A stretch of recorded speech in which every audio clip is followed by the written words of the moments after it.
আমরা এখন প্রায় শুনতে পাই ছেলেদের তুলনায় মেয়েদের হার্ট অ্যাটাক হওয়ার সম্ভাবনা কম। কিন্তু কেন? মেডিকেল সায়েন্স বলে আমাদের হার্ট অ্যাটাক হওয়ার পিছনে অন্যতম যে কারণ তাকে বলা হয় কোলেস্টেরল। কোলেস্টেরল যদি স্বাভাবিকের থেকে অত্যাধিক পরিমাণে রক্তে বেড়ে যায় তবে হার্ট অ্যাটাকের সম্ভাবনা আছে। কোলেস্টেরল রক্তের মাধ্যমে শিরা উপশিরাতে যে শিরা উপশিরার গায়ে জমা হতে থাকে, যার ফলে হার্ট পর্যাপ্ত পরিমাণে রক্ত পায় না এবং আলটিমেটলি হার্ট অ্যাটাক হয়। এখন আমাদের শরীরে যে কোলেস্টেরল আছে তাকে আমরা দুভাগে ভাগ করতে পারি। একটিকে বলা হয় গুড কোলেস্টেরল, অন্যটিকে বলা হয় ব্যাড কোলেস্টেরল। ব্যাড কোলেস্টেরলের মধ্যে অন্যতম হলো এলডিএল, যাকে বলা হয় লো ডেনসিটি লিপোপ্রোটিন। কেন ওকে ব্যাড কোলেস্টেরল বলা হয়? এলডিএল লিভার থেকে কোলেস্টেরল নিয়ে শরীরের বিভিন্ন জায়গা এবং রক্তগুলোতে কোলেস্টেরলকে ছেড়ে দেয়, যার ফলে এগুলো রক্ত দিয়ে শিরা উপশিরাতে জমা হয়, যার ফলে এলডিএলকে বলা হয় ব্যাড কোলেস্টেরল, কারণ এটা আমাদের শরীরে ক্ষতি করছে। আর গুড কোলেস্টেরলের মধ্যে অন্যতম হলো এইচডিএল, যাকে বলা হয় হাই ডেন্সিটি লিপোপ্রোটিন। এই হাই ডেন্সিটি লিপোপ্রোটিন শরীরের বিভিন্ন জায়গা প্লাস ব্লাড থেকে কোলেস্টেরল নিয়ে লিভারকে দেয়। লিভার সেগুলোকে ব্যবহার করে বিভিন্ন প্রক্রিয়ার মাধ্যমে এবং শরীর থেকে বের করে দেয়। সো এখন আমরা বুঝতে পারছি যদি আমরা হাই ডেন্সিটি লিপোপ্রোটিন অথবা গুড কোলেস্টেরলের সংখ্যা বাড়াতে পারি তাহলে আমাদের হার্ট অ্যাটাকের সম্ভাবনা কম থাকে।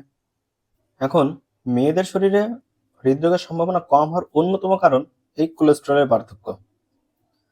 ছেলেদের তুলনায় মেয়েদের শরীরে গুড কোলেস্টেরল অর্থাৎ এইচডিএল এর পরিমাণ বেশি থাকে এবং ব্যাড কোলেস্টেরল অর্থাৎ এলডিএল এর পরিমাণ কম থাকে। সো স্বাভাবিকভাবেই ছেলেদের তুলনায় মেয়েদের হৃদরোগের সম্ভাবনা কম থাকবে।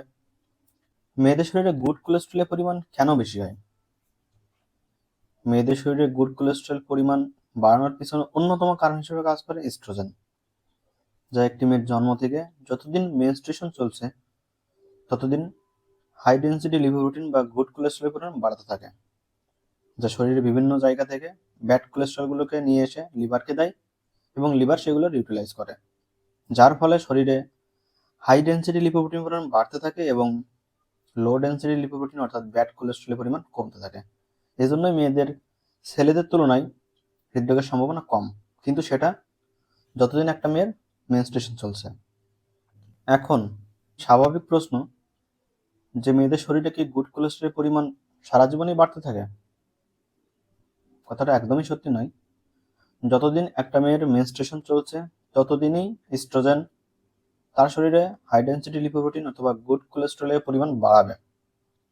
যদি মেয়ের মেনস্ট্রুয়েশন বন্ধ হয়ে যায়, যে ফেজটাকে আমরা বলি মেনোপজ, মেনোপজের পর শরীরে হাই ডেন্সিটি লিপোপ্রোটিন বা গুড কোলেস্টেরলের পরিমাণ কমতে থাকে এবং ব্যাড কোলেস্টেরল অথবা এলডিএল এর পরিমাণ বাড়তে থাকে, যার ফলে আফটার মেনোপজ অর্থাৎ মেনস্ট্রুয়েশন বন্ধ হয়ে যাওয়ার পরে একজন ছেলের তুলনায় মেয়েদেরই হৃদরোগের সম্ভাবনা বেড়ে যায়। তো হ্যাঁ, মেয়েদের হৃদরোগের পরিমাণ ছেলেদের তুলনায় কম মেনস্ট্রুয়েশন বন্ধ হওয়ার আগ পর্যন্ত, কিন্তু মেনস্ট্রুয়েশন বন্ধ হয়ে গেলে ছেলেদের তুলনায় মেয়েদেরই হৃদরোগের সম্ভাবনা বেশি। এখন প্রশ্ন, তাহলে ছেলেরা কিভাবে গুড কোলেস্টেরলের পরিমাণ বাড়াতে পারে শরীরে? গুড কোলেস্টেরল বাড়ানোর জন্য কোনো মেডিসিন প্রয়োজন হয় না বা এমন কোনো মেডিসিন নেই যেটা আপনার গুড কোলেস্টেরল বাড়াতে পারে। গুড কোলেস্টেরল বাড়ানোর একমাত্র উপায় হলো এক্সারসাইজ। এক্সারসাইজই একমাত্র উপায় যার মাধ্যমে আপনি গুড কোলেস্টেরল বাড়াতে পারেন। আর যদি গুড কোলেস্টেরল পরিমাণ বাড়ে তাহলে আলটিমেটলি আপনার শরীর থেকে ব্যাড কোলেস্টেরলের পরিমাণ কমতে শুরু করবে এবং আপনার হৃদরোগের সম্ভাবনা কম হবে। Hope this video will help you. যদি ভিডিওটা ভালো লাগে তাহলে শেয়ার করবেন, লাইক কমেন্ট করতে ভুলবেন না, আর চ্যানেল নতুন হলে সাবস্ক্রাইব করবেন। দেখা হবে নতুন কোনো ভিডিও, সে অবধি ভালো থাকবেন। ধন্যবাদ।